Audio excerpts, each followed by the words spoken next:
জনাব তারেক রহমান মুফতি মনির হোসেন কাশিমি সাহেবকে নারায়ণগঞ্জ চারে আপনার প্রার্থী করে আমাদের মাঝে পাঠিয়েছেন।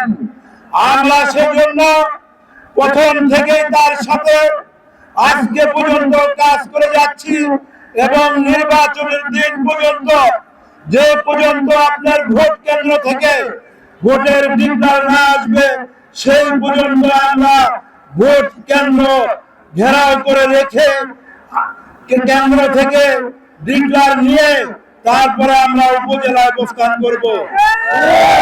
আপনারা কি সবাই একমত আমাদের সাথে? বাত ব্যথা, প্যারালাইসিস কিংবা আর্থ্রাইটিস, আধুনিক ফিজিওথেরাপি ও পুনর্বাসন চিকিৎসায় নির্ভরযোগ্য নাম ডিপিআরসি।